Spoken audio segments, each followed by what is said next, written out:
To enable notification badge for knocking sound alert in Samsung Galaxy S23 Ultra, swipe down the top of the screen and then tap setting icon.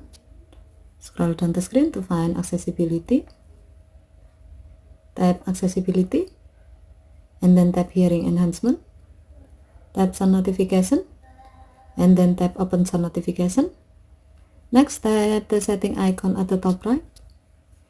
Under preferences section, tap sound types.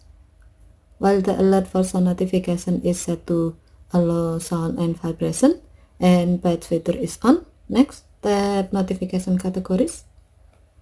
Under priority section, tap knocking.